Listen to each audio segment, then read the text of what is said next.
Hello and welcome. I want to talk about the patriarchy today. I think it's been on a lot of people's minds in the last week or so, and I'd like to look at it in a slightly different way from normal. So,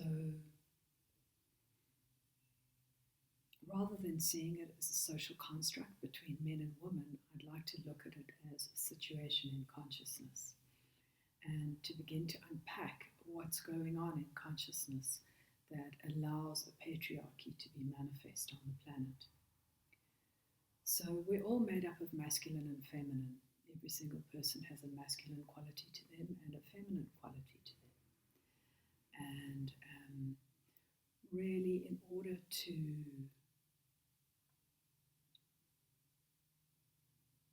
come into balance and to dissolve the patriarchy, we need to become aware and then to create a right relationship between our own inner masculine and inner feminine.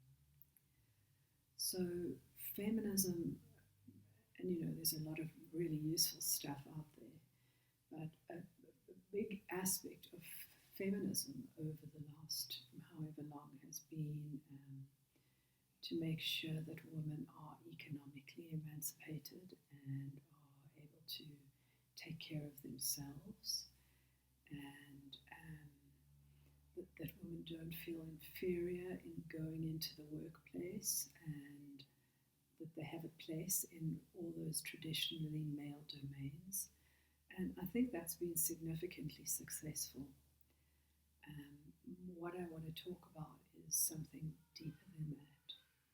So all the mystical traditions will look at masculine and feminine, and will assign qualities to our masculine selves and to our feminine selves. So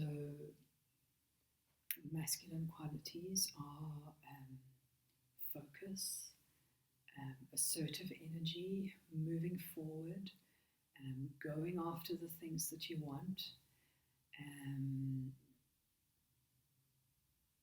and feminine qualities are the qualities of receptivity, of being able to go inward, to be able to intuit and feel. And really, most of the spiritual traditions will look at this in some way or another. Possibly the most famous one, or well-known one, is the Taoist way, where we've got a yin-yang symbol, and you'll often see that the white section of the yin-yang, it refers to the masculine, and the dark part, the feminine. And here we're beginning already to uncover the problem, because next you'll probably see that the masculine side is associated with good, with light, and the feminine side is associated with dark, and then a little step away from that, the feminine is associated with evil. And I think that really kind of explains the basic concept that I want to talk about, because internally and in the world, we tend to find all things masculine to be useful and worthy, and the feminine things not so much. So it's a really good place to start looking in yourself at where you are holding the masculine side of the polarity in a superior position to where you are holding the feminine side of the polarity. So, for example, you might be really proud of yourself for going out into the world and achieving something. And when you sit on your sofa and you're just relaxing and being, you kind of get a little bit guilty because you're not doing anything, and you sort of take that state of being as being worthless.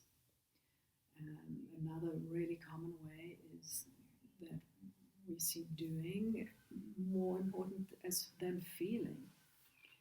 And really, all these things are equally important to each other. So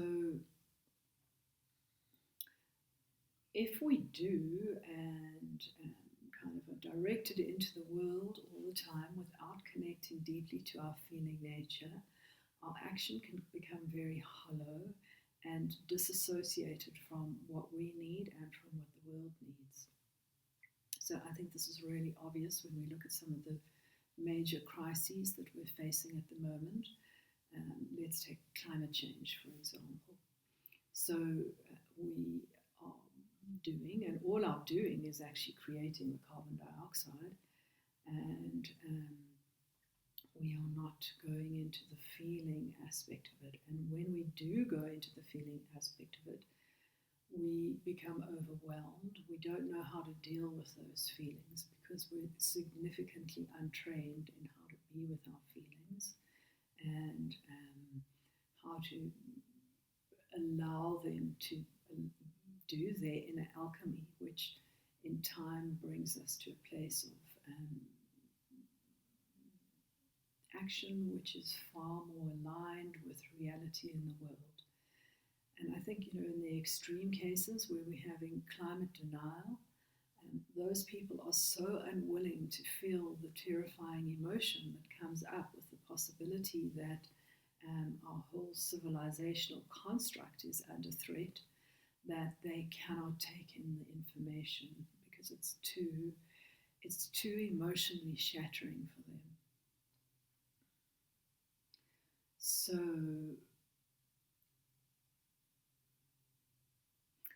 yeah, I think it's important for the women that I work with to begin really looking at this and seeing how you inwardly repeat these kind of patterns.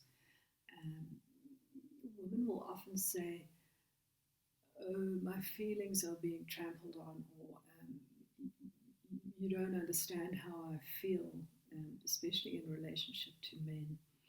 So in order to start breaking through that, you need to become aware of your own inner masculine. And what do you expect from your own inner masculine when you're in those feeling states?